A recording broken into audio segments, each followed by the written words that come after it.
and we had tried you on another inhaler, right? Yeah, you Yeah, said, the extra one. Yeah. yeah, but I found out that didn't quite do the job that the other one was. I had a little trouble with that one, right? Yeah. Yeah. But no, I use it. I use it Yeah. every day, All right. and I put it in that.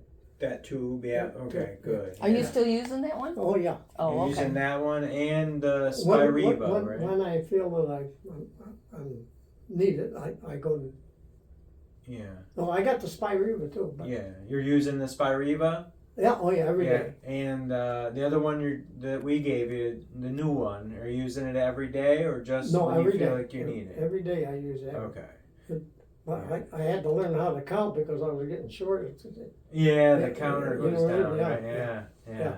I'm due for another one here pretty soon. Yeah. I'm almost certain I put some refills on it for you, so Oh it yeah, should yeah, be there. yeah, no problem. No. But you haven't found any real change in the breathing with it, though. Not really. No. No. Okay. All right. Doing good. Yeah. I can't complain.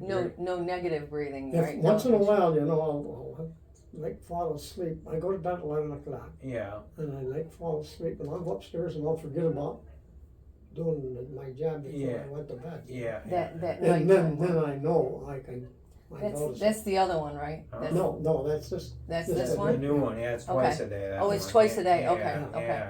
So it's not uncommon for the evening one. Sometimes you just get busy or you forget you it. didn't think about it. Yeah. Yeah. So, but yeah, if you can try and do it consistently, I think hopefully I it'll do be it. helpful. Yeah. I'm doing good with it. Yes.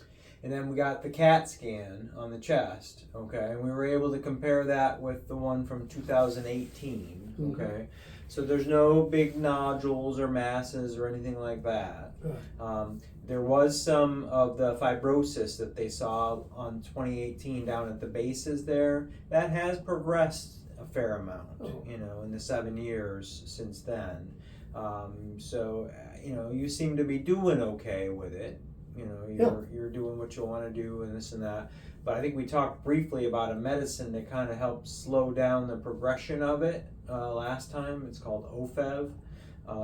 It's an option for you if you want. If you think it'll help. Well, it Slow it potentially can slow down Yeah. how much of the fibrosis is there. Okay, there are side effects to it. Often gastrointestinal. Upset stomach, sometimes diarrhea type symptoms. Yeah. With it, so. We try and balance the side effects versus how much benefit we're getting out of it. Well, how far can this go? Yeah. I mean, Well, if it becomes more severe, it's going to take up more and more of the lung, then that part of the lung won't be available for you to get oxygen, and you will become more progressively short of breath. That's the idea. Maybe we should try it. I mean, you do have a couple other things, that are adding to it. The COPD, there's some emphysema, which is part of COPD, but it's actual lung tissue. So there's that going on in addition to this fibrosis. So, you seem to be doing pretty well. I want to keep you there. Yeah, I don't want you to get worse. Not to get worse. And I just, if it hadn't changed much at all from 2018, I would say, it's probably not worth going on, or let's at least wait a year and repeat another one. But if you feel comfortable maybe trying to start that medicine, we can work on getting it approved. If it's going to help me, yes. Is there something that you can give them for the stomach? Well, yeah. I mean, they actually a lot of times will recommend you use anti-diarrheal type medicine, to help with that. I forget exactly which one they recommend, but we'll sort that out and figure it out. If you've noticed that the side effects, symptoms of it seem to be bothersome to you, then we can back off on it or stop it. Okay. We will need to get some blood work to check your liver function test, because it does. The medicine gets what we call metabolized in the liver, so there's potential for, if you have any liver problems, we shouldn't use it at all. And then if we'll want to check you periodically while you're on it, maybe in 3 months, and if they're climbing at all, we stop the medicine. Do you have the sheet for the blood work? Yeah, we'll get it for you and everything. Yeah. Our because first step is honestly getting it approved, okay? It is a Yeah. specialty medicine because you have to have Oh, certain okay. criteria to get it. And I'm gonna actually try and work through our pharmacist that we have here for our specialty medications to try and work on the approval and and coverage of it, because a lot of times the insurance it's pretty expensive to be Is it? taking. Yeah, so Mohawk Valley Health System has a program with their specialty medications to help cover some costs of it if we can get it approved. Mhm. So I'll talk to Erin, is her name, and she will be the one calling Excellent. you. Okay. Well, I have my insurance through United, and they've been very good. Good, yeah. So United Healthcare, she'll know because she works with us all the time. So she'll know like to what extent they'll Good. cover and what maybe they have to shift over onto this other program, and we'll Okay. see what we can do. If we can get it approved, great, we'll go for it. If we can't get it approved, we'll let you know. Yeah. Okay. Is there an alternative to that? There isn't, No. yeah. I mean, there's like there's two similar medicines. OFEV, I think, is probably the better one, and the approval is pretty much equivalent. So Oh. it's just whichever Oh, one we oh, pick. So if okay. they don't approve one, they're not going to approve the other, Right. pretty much. Right. Yeah. Right. Yeah. So, but I'll keep you on the same medicines you're on. Yeah. Won't change anything there. Okay. I guess the other thing I was going to talk to you about is I saw you had a heart evaluation with the cardiologist, and Yeah. they said that looked good, for you. Did they tell you that, or did you meet with them yet? No, No. Yeah. Monday? Monday? Okay. All right. Yeah. So they'll fill you in on, the echocardiogram, and you had the stress test already. Did Yeah. they give you the results of that one or no? no. No? Boy, I hate to steal their thunder. Oh, good. Yeah. Well, twice. He'll just Yeah. forget by Monday, and Yeah. they can give it to him twice. No, the nuclear perfusion scan, they said that looked like there was normal perfusion to the heart. So Good. that doesn't suggest that there's a big blockage in the arteries in your heart. Good. Beyond that, I won't say anything because Okay. I'm not the cardiologist. That's good news. But That's okay. yeah, so you have that. And I think the echocardiogram for the left side of the heart was very similar, okay? We, on the pulmonary side, look at the right heart, and the right heart function is normal. Everything there looks Yeah. good.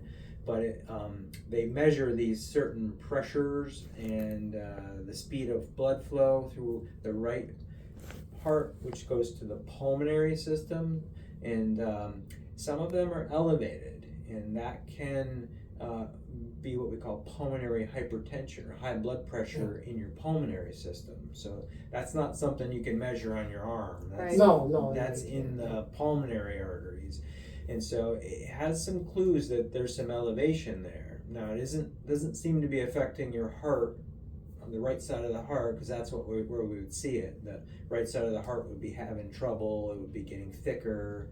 So I don't know how much to push you to investigate it. Yeah. I mean, we know high blood pressure in your pulmonary system can cause shortness of breath. Okay. Okay. So But- that would be his symptom. Yeah. That it might, okay. Yeah. But the trouble is that you have, emphysema, COPD. COPD. You have anemia, which is low blood count. All of those cause shortness of breath. So how much is causing one versus the other? Right. And the good news is you seem to be able to do what you want to do without your breathing stopping you too much, right? No, Yeah. it's not. So I don't know how much I want to recommend we put you through. Right. Right.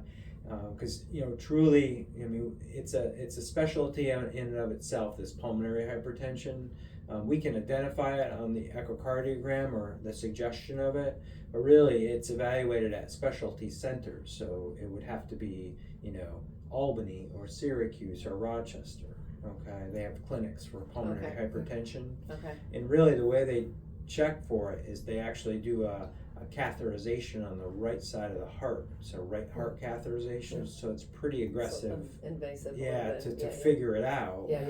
And then if they figure it out, there's only one type that has medicine for it.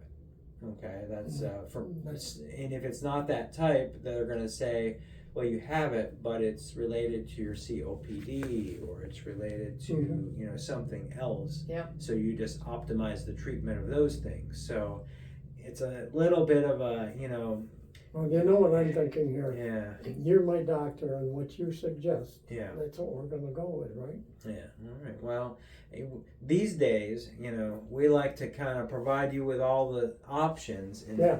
and Well, we absolutely. decide together. Absolutely. I know your generation very much was you go to the doctor and you do what they say. That's right. Nowadays, when I get somebody who's in their 20s, 30s, 40s, they come in and they want to have a discussion and figure out all the ins and outs and which is Google best and all that, which is not a bad thing. Right, But but Right. there's been so many advancements and everything's gotten so specialized. It's it's And I think the pharmacies are, they can be a pain sometimes. we deal with that all the time, so What I was gonna mention to you, when I was a little guy like this, we had the doctor come to our house with his satchel and charge us Satchel. $3. yeah. Oh, I know. That was a long time. Yeah. That's Well, right. I'll tell you, when I was growing up, I'm not your age. No, no. But I'm in my 50s, right? And so I remember when I was little that our hometown doctor would do the same thing in special occasions. They so Would at our go, house they had come to our house. My mother had an issue with her back once, and she couldn't even get out of bed. So the doc came and Wow. saw her at home and gave her a shot, and she improved. But so I kind of remember a little bit. A little of bit that. about the home doctor. Nowadays, it's not No. not really done. Although when I was in my training, and this was back in 2000. I was in Maine. That's where I did my training, and I did a rotation at a family doctor's office way up on the Canadian border, rural Maine, right? Oh. He did go. He was still going then. He would go and see some of his patients, and there was no close hospital. It was like at least 2 or 3 hours away.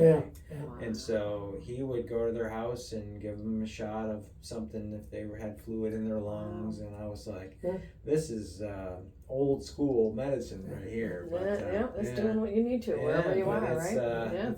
in small towns like that, that's it. yeah, that's it.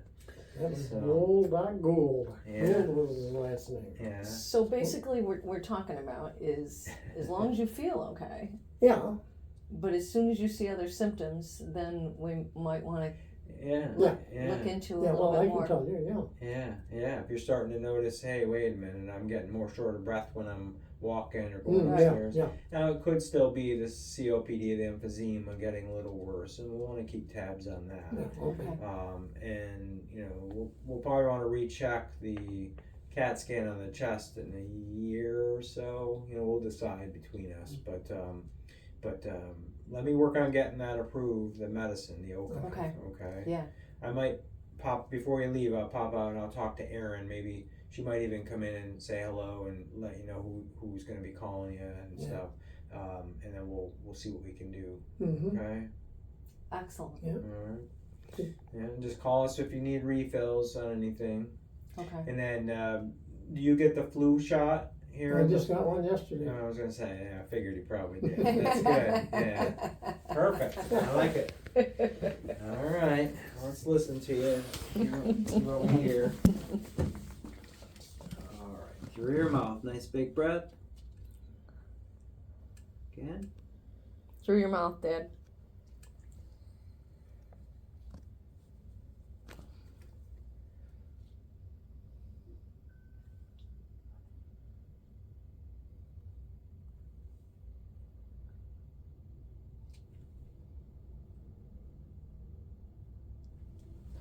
All right. And then just breathe normally Mm-hmm. now.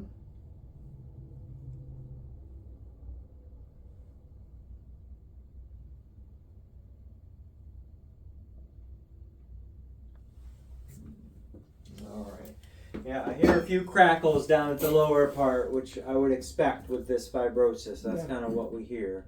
I don't hear any wheezing, and you're moving good air overall, so I'm pretty happy with that. That's great. Your heart rhythm's a little irregular. I don't know. Do you have atrial fibrillation? You ever been told that, or? No. Yeah.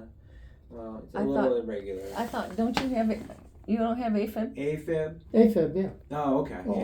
Yeah. I gave you the long name. I should have Oh, just shortened yeah. it up. AFib. Yeah. That's atrial fibrillation, we call it. Yeah, I Sorry. take a pill for AFib. Yeah. So that's all I was hearing.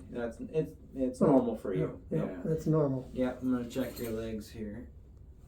Not too much. A little bit of swelling there, but not bad. I have my stretch socks. Yeah. I wear them. Yeah. And elevate. 5 days a week, and then I Take a break a little break, bit. Yeah. And if you elevate your legs at night, it helps some too. Yeah.